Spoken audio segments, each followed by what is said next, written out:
Hello दोस्तों, मैं अमरचंद पटेल, आपके अपने YouTube चैनल अमरचंद बलिवाल में आपका स्वागत है। इससे पहले वाले वीडियो में भी अपने त्रिभुज की विशेषताओं के बारे में चर्चा की थी। आज अपन उससे आगे, ठीक है, पार्ट 2 में जो इसकी विशेषताएं बची हुई थी उसके बारे में अपन चर्चा करते हैं। पिछली विशेषताओं के बारे में आप प्ले लिस्ट में जाके चेक कर लेना, ठीक है। अब अपन बात करते हैं त्रिभुज की विशेषताएं, नंबर चौथी विशेषता, ठीक है। चौथी विशेषता ये बोलती है, ठीक है, यदि किसी त्रिभुज की दो भुजाएं बराबर हो, ठीक है, त्रिभुज की दो भुजाएं बराबर हो तो त्रिभुज के सम्मुख कोण भी बराबर होते हैं। आपको ये याद नहीं करना है, ओनली डायग्राम याद करना है, ठीक है।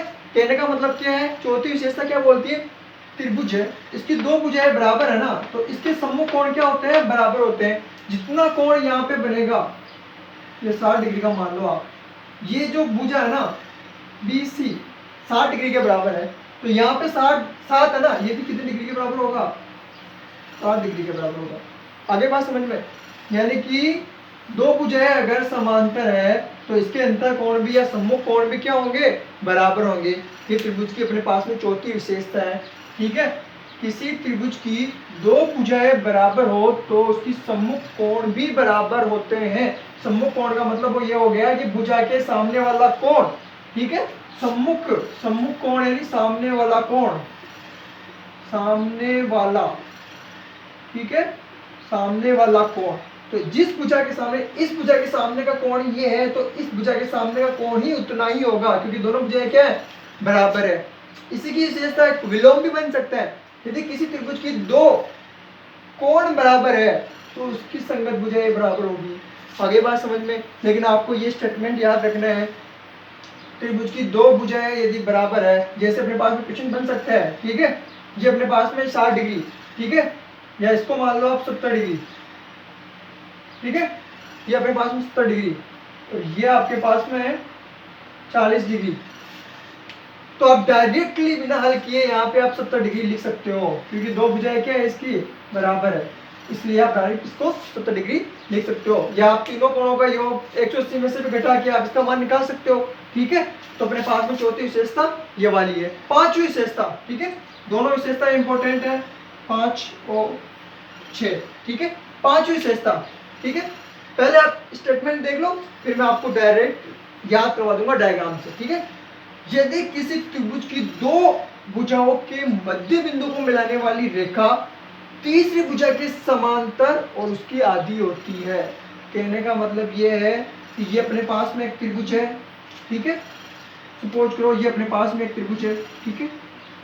ये स्टेटमेंट क्या बोल रहा है, पांचवा, किसी त्रिभुज की किन्हीं दो भुजाओं के मध्य बिंदु, यानी कि इस भुजा का मध्य बिंदु ये, इस भुजा का मध्य बिंदु ये, को मिलाने वाली रेखा इस तीसरी भुजा के, ठीक है ना, इस तीसरी भुजा के समांतर होगी, और ये जितने माप की होगी ना, ये 10 सेंटीमीटर की है ना, तो ये कितने की होगी, 5 सेंटीमीटर की होगी।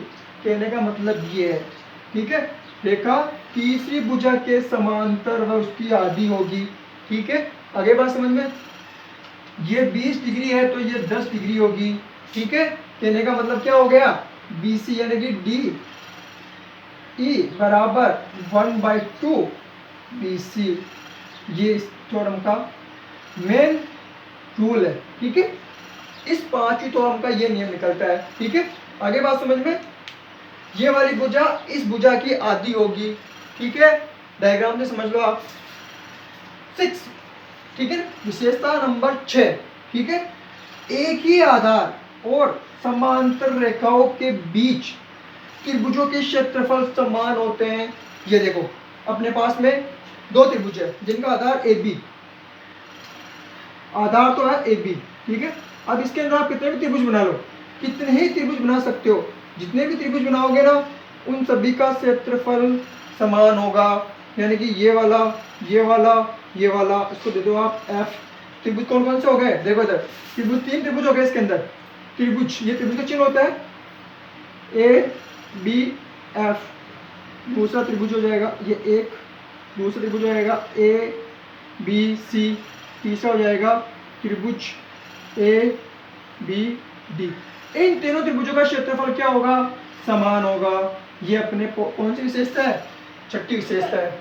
आगे बात समझ में, एक ही आधार और समांतर रेखाओं के बीच कितने त्रिभुज हो उन सभी का क्षेत्रफल समान होता है। आपसे पूछ सकते हैं कंपटीशन एग्जाम में या क्लास क्वेश्चन में भी, यानी कि इस त्रिभुज का क्षेत्रफल आपके पास में देगा 70 डिग्री, तो इस त्रिभुज का क्षेत्रफल आपको निकालना है। तो इस विशेषता से ये त्रिभुज भी कितना डिग्री का होगा, 70 डिग्री का ही होगा। आगे बात समझ में, ये इंपॉर्टेंट विशेषता है त्रिभुज की।